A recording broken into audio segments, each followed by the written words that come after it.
Hey guys, and thank you so much for tuning into my channel. Today we're making crescent ring and a fish bread or a braided bread, but we're not using any dough and we're not using puff pastry. It's super easy and simple. You can actually make the stuffing and keep it in the fridge for about a week, and it's super crispy and delicious and an absolute favorite of my kids. And with schools opening up, I figured it's gonna be one of those perfect lunches that you can bake at night and put in the lunchbox and the kids enjoy as well. So let's get started with the recipe, but before that, please do consider subscribing to my channel and give this video a big thumbs up if you enjoy my content.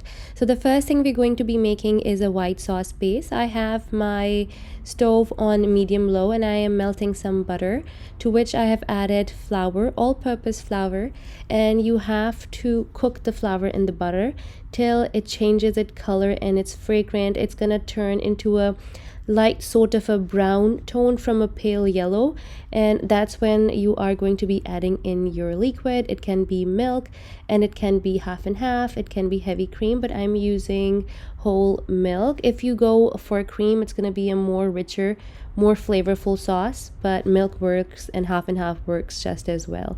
So now here I have my sauce. I have cooled it down completely, and to that I'm going to be adding in all of my other ingredients for the stuffing. So I have some chicken here which I boiled and shredded. If you have any leftover steak or rotisserie chicken, you can actually use it too.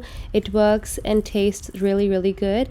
And I also added some chopped onions and some chopped green bell peppers, and for my seasoning I'm only using salt, pepper, garlic powder, and a little bit of honey. If you don't have honey, you can skip it, or you can use maybe a pinch of sugar. It just brings out the flavor from everything. And now to assemble, I'm actually using frozen parathas that you can get, and with these you have to be a little bit careful of not getting them too soft, because then it's really hard to handle them. So maybe 5 minutes on the counter, 3 to 5 minutes depending on how hot or cold it is where you're living. It needs to be a little bit pliable. You should be able to mold it, but it shouldn't be sticking to your hand.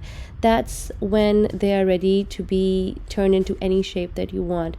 So for the crescent ring, if you saw, I made these cuts in the middle, and then I adding my stuffing, then I added my cheese, and now all you have to do is make the ring just like so. And I like to tuck the corners in so that there is a well, and the cheese and the stuffing, it's not getting out of the ring, and I can have it inside as much as I can. So now let's come towards the fish braid, the fishtail bread, or the fish braid. It's sort of a tongue twister for me, I think, and it has so many names.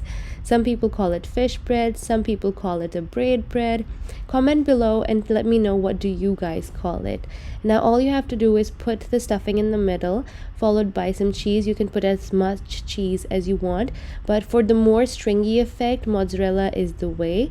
That's the white cheese that you can see, and the yellow one is actually cheddar. And now to form the braid, just go in crisscross using alternating sides, and I like to twist it because I feel like it gives the braid a very distinct look and it makes them more defined.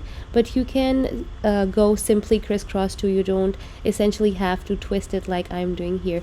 Also, if you guys want to make this with a bread, a dough instead, a yeast risen dough, you can use my no knead dough recipe that I used for my stuffed crust pizza. I'm gonna link it here for you guys if that's what you guys gonna make. It tastes really good with that too. I often make it with leftover pizza dough. So gently peel it and put it on a piece of parchment paper on which you are going to be baking it. Don't move it around too much because you can actually break your ring as well as your braid bread. And to this, now I'm adding some egg wash and some seeds. You can use any seeds of your liking, but I just used plain white sesame seeds because that's what my kids are the least fussy about. Now all you have to do is bake it in a preheated oven till it's nice and crispy and brown. And now let's come to making a bigger crescent ring. For the size I'm making here, I'm going to be using 2.5 parathas because that's how big of a tray I have, but you can make it bigger or smaller depending on what size you have, and all you have to do is cut it into these croissant like triangles, and then you have to lay them down. Again, make sure you're working really fast and you're not letting the paratha thaw too much, because then it's not going to be able to hold its shape. And just like before, add your stuffing, add your cheese, and tuck the pointy corners in. And the same way, add the egg wash, some seeds, and bake it till it's crispy. And this is another way of making them. You can make them into bite-sized knots. You can also make them into individual croissants, and you can also make other shapes with it, turnovers with it. I have another recipe that I shared during Ramadan. I'm gonna link that for you guys as well, so you can have all the variations that you need. So that was it for today. I hope you guys enjoyed this video and this recipe.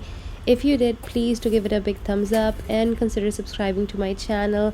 And if you make this recipe and you make different shapes using the frozen parathas, do send it to me on my Instagram. I love seeing your recreations. Until next time, the homemaker baker over and out.